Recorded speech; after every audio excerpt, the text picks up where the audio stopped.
વિદ્યાર્થી મિત્રો, active passive ચેપ્ટરને આજે આપણે આગળ વધારીએ.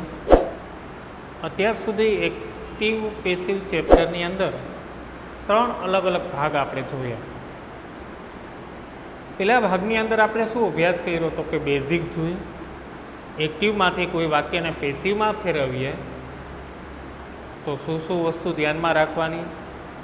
વિદ્યાર્થી મિત્રો, ખાલી 4 વસ્તુ આપણે ધ્યાનમાં રાખવાની છે કે પેસિવ વાક્યમાં સૌથી પહેલું સ્થાન કર્મનું હોય છે. બીજી બાબત, કાળ પ્રમાણે સહાયકારક ક્રિયાપદ આવે છે.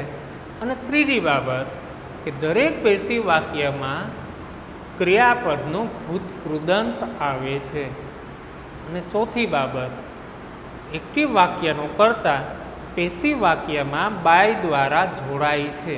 જેમ કે આઈ તો બાય મી, વી તો by us, you by you, બહુવચન યુ હોય તો બી બાય યુ, હી હોય તો બાય હિમ, સી હોય તો બાય હર, ઇટ હોય તો બાય ઇટ અને ધે હોય તો બાય ધેમ. આ 4 મુખ્ય બાબત આપણે ધ્યાનમાં રાખવાની છે. અને જો કોઈ નામ આપેલું હોય તો નામનું નામ જ રહે છે. જેમ કે રોહન હોય તો બાય રોહન, જાનકી હોય તો બાય જાનકી. આ 4 વસ્તુનું આપણે ધ્યાન દોર્યા પછી આપણે હકાર વાક્યની પ્રેક્ટિસ કરી, નકાર વાક્યની પ્રેક્ટિસ કરી, નોન WH પ્રશ્નાર્થ વાક્યની પ્રેક્ટિસ કરી, WH પ્રકારના પ્રશ્નાર્થ વાક્યની પ્રેક્ટિસ કરી. હવે શું જોવાનું છે? આજ્ઞાર્થ વાક્યનો પણ લેક્ચર આપણે મુકાઈ ગયો છે. હવે આપણે એક્ટિવ પેસિવના અપવાદો જોવાના છે. હું ચોક્કસ મિત્રો દાવો કરીશ કે આ એક્ટિવ પેસિવના અપવાદ તમે અત્યાર સુધી ભણ્યા જ નહીં હોય અથવા તો જોયા નહીં હોય, ધ્યાનમાં પણ નહીં આવ્યા હોય. આ અપવાદો છે. આપ 12મા ધોરણમાં અભ્યાસ કરો છો એટલે તમે હવે 12મું સ્ટાન્ડર્ડ કમ્પ્લીટ કર્યા પછી કોમ્પિટિટિવ બેઝની તૈયારી કરશો, સ્પર્ધાત્મક પરીક્ષાની તૈયારી કરશો. અને મને મારી શાળા પર ગર્વ છે કે આપણે આ શાળાની અંદર 12મા ધોરણમાં કોમ્પિટિટિવ બેઝ પણ લઈએ છીએ. બીજી કઈ શાળામાં ચલાવતા હોય મને ખબર નથી, પણ આપણે લઈએ છીએ. એક્ટિવ પેસિવના જે અપવાદો છે, ખાલી 4 અપવાદો મિત્રો આપણે ધ્યાનમાં રાખવાના છે કે આવું હોય તો વાક્યમાં શું આવે. તો એક્ટિવ પેસિવમાં આપણે જે મુખ્ય નિયમ હતો એ તો આપણે ભૂલાવવો જ ન જોઈએ કે આપણે જે ભણ્યા છીએ કે V1, V2, V3, V4 અને V5. V1 ને આપણે શું કહીએ છીએ તો કે મૂળ રૂપ કહીએ છીએ. V2 ને શું કહીએ છીએ તો કે ભૂતકાળનું રૂપ કહીએ છીએ. V3 ને શું કહીએ છીએ તો કે ભૂતકૃદંત કહીએ છીએ. V4 ને શું કહીએ છીએ તો કે વર્તમાનકાળનું રૂપ કહીએ છીએ. V5 ને શું કહીએ છીએ તો કે વર્તમાન કૃદંત. એક્ટિવ વાક્યની અંદર આ બધામાં એક્ટિવ વાક્યની અંદર શું આવે છે કે કોઈ બી એક ક્રિયાપદ લઈ અને આપણે આની રચના જોઈએ તો કે રાઇટ નામનું ક્રિયાપદ લેવું છે તો મૂળમાં શું આવે? Two right. ભૂતકાળનું રૂપ શું થાય રાઇટનું? તો કે રોટ થાય છે. અને ભૂતકૃદંત શું થાય તો કે રિટર્ન થાય છે. વર્તમાનકાળનું રૂપ શું થશે તો કે રાઇટ પણ આવે અને રાઇટ્સ પણ આવે છે. અને વર્તમાન કૃદંત શું થશે તો કે રાઇટિંગ. હવે આ બધી રચના છે એ એક્ટિવની રચના છે અને આપણે પેસિવની રચના જોવાની છે. તો કે મૂળરૂપવાળા વાક્યનું જ્યારે આપણે પેસિવ કરીએ ત્યારે શું વપરાય છે તો કે બી. ભૂતકાળનું રૂપ હોય ત્યારે એના પેસિવમાં શું આવે તો કે વોઝ અથવા વે. ભૂતકૃદંત હોય ત્યારે શું વપરાશે તો કે બીન વપરાશે. વર્તમાનકાળનું રૂપ હોય ત્યારે શું આવે છે તો કે એમ, ઇઝ કે આર વપરાય છે. અને વર્તમાન કૃદંત હોય ત્યારે શું વપરાશે તો કે બિંગ.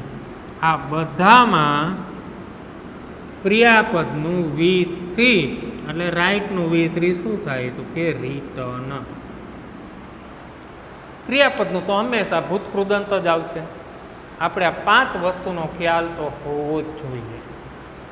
જ્યારે તમે એક્ટિવ પેસિવના ચેપ્ટરમાં પડો, તમને એમ થાય કે મારે એક્ટિવ પેસિવનું ચેપ્ટર શીખવું છે, ત્યારે તમને આ 5 ક્રિયાપદનો અભ્યાસ હોવો જોઈએ.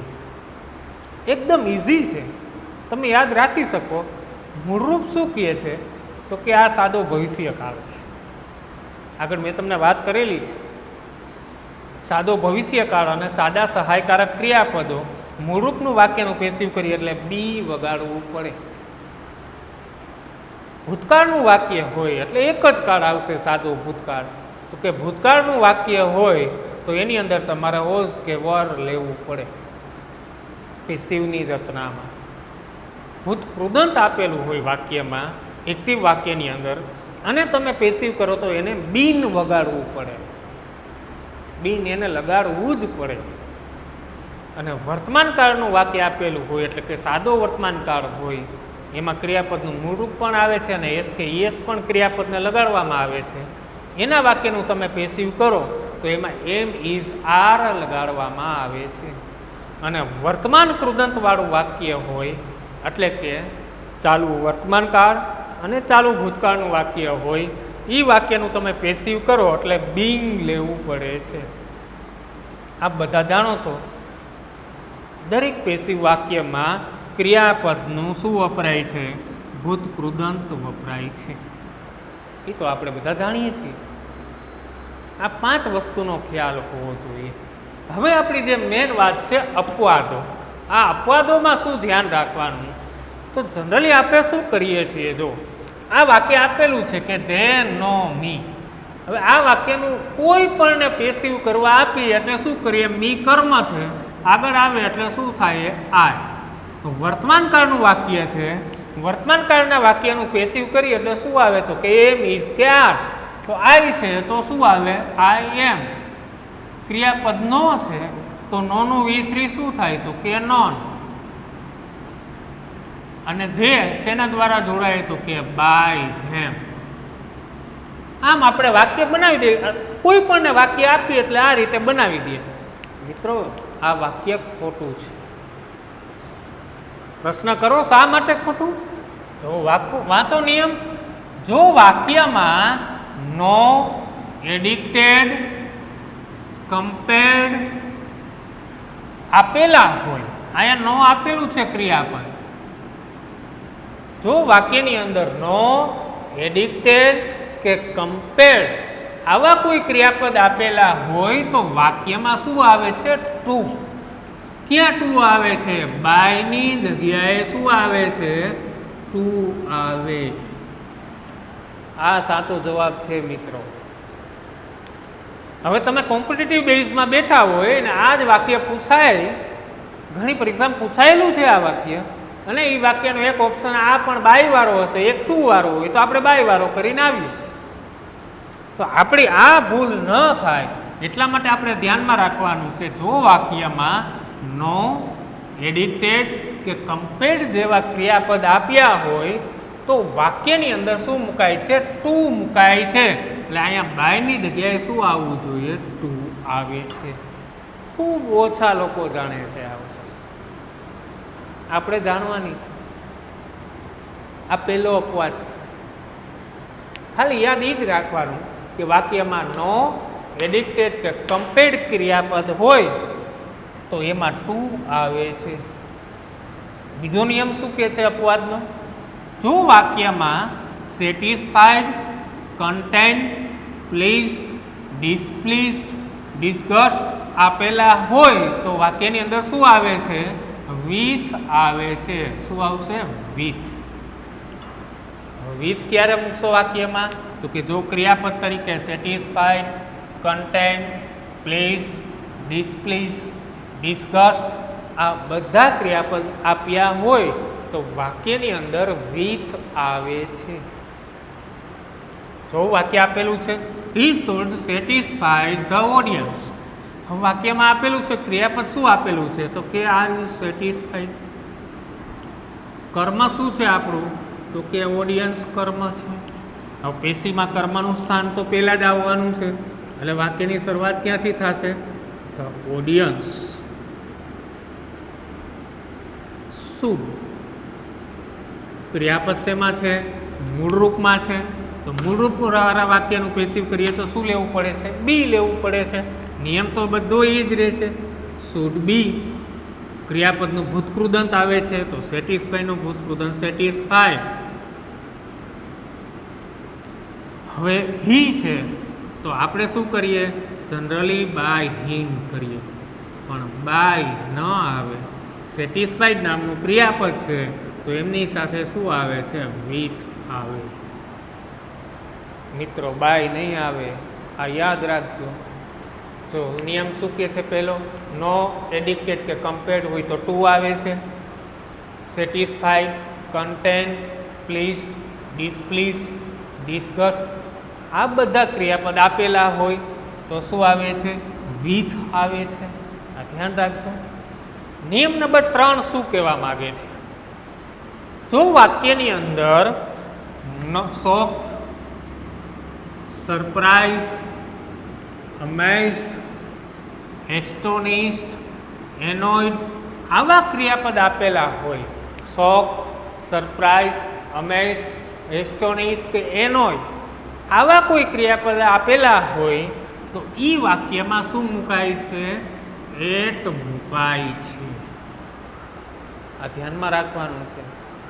ક્રિયાપદોને ખાસ જાણવાના.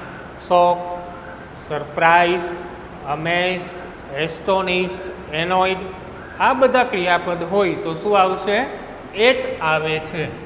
જો વાક્યને આપણે કરીએ હર બિહેવિયર શોક્ડ, ક્રિયાપદ આપેલું છે શોક અને કર્મ શું બને છે? આપણું મી બને છે. મીને આપણે આગળ લઈએ એટલે શું થશે? આઈ. ક્રિયાપદને ઓળખો શેમાં છે? ભૂતકાળમાં છે. ભૂતકાળવાળા વાક્યનું પેસિવ કરીએ તો શું આવે છે? વોઝ અથવા વેર. તો આઈ છે એટલે શું આવશે? I was. ક્રિયાપદનું ભૂતકૃદંત શોક. આ બધા ક્રિયાપદ હોય શોક, સરપ્રાઇઝ, અમેઝડ, એસ્ટોનિશ્ડ, એનોયડ તો શું આવે છે? At her behaviour. હવે તમે આ વાક્યને જનરલી વિચારો. Her behaviour shocked me. તેના વર્તને મને આઘાત લાગ્યો. તેનું વર્તન એવું છે, મને આઘાત લાગ્યો. હવે પેસિવ જોવો શું થાય? I was shocked at her behaviour. તેના વર્તનથી હું આઘાતમાં. પેસિવ આમ થાય છે. બાય હર બિહેવિયર નહીં આવે. આ વાક્યની અંદર બાય ક્યાંય લાગશે નહીં. નિયમ નંબર 4 શું કહેવા માગે છે? તો કે જો વાક્યની અંદર શું આપેલું હોય? ઇન્ટરેસ્ટેડ, ડિસઇન્ટરેસ્ટેડ આપેલ હોય તો વાક્યમાં શું આવે છે? ઇન આવે છે. આ નિયમો આપણે યાદ રાખવાના છે 4 તો વાક્યને પેશીમાં ફેરવીએ તો કેવી રીતે? Gardening, interest, my brother. હવે ક્રિયાપદ આપણું શું છે? તો કે ઇન્ટરેસ્ટ. તો કર્મ આપણું શું બને છે? My brother. ગાર્ડનિંગમાં મારા ભાઈને રસ છે, આવું આનું ટ્રાન્સલેટ થાય. હવે ઇન્ટરેસ્ટ નામનું ક્રિયાપદ છે તો શું આવશે? ઇન. કર્મને આગળ ચાલો તો કર્મ આપણો શું છે? તો કે માય બ્રધર. ક્રિયાપદ તપાસો શેમાં છે? ઇન્ટરેસ્ટ. વર્તમાનકાળ છે તો વર્તમાનકાળના રૂપમાં શું પેશીમાં આવે છે? એમ, ઇઝ કે આર આવે. તો માય બ્રધર છે એટલે શું આવે? તો કે ઇઝ. ક્રિયાપદનું ભૂતકૃદંત ઇન્ટરેસ્ટેડ અને ક્રિયાપદ ઇન્ટરેસ્ટ છે ત્યારે શું મૂકવાનું છે? In gardening. My brother is interested in gardening. મારા ભાઈને ગાર્ડનિંગમાં રસ છે. આવું ગુજરાતી થાય છે. મિત્રો કેટલી વસ્તુ આપણે ધ્યાનમાં રાખવાની. એક તો આ એક્ટિવ પેસિવનો પાયો છે. V1, V2, V3, V4 ને V5 જેને આપણે કયા ઢાંચામાં પરખવાનું છે? મૂળરૂપ, ભૂતકાળનું રૂપ, ભૂતકૃદંત, વર્તમાનકાળનું રૂપ અને વર્તમાન કૃદંત. આ આપણી પાસે હોવું જ જોઈએ. મૂળરૂપમાં પેસિવ કરીએ એટલે બી આવે છે. ભૂતકાળના રૂપનું પેસિવ કરીએ એટલે વોઝ કે વર આવે છે. ભૂતકૃદંતનું પેસિવ કરીએ એટલે બીન આવે છે. વર્તમાનકાળના રૂપનું પેસિવ કરીએ એટલે એમ ઇઝ આર આવે.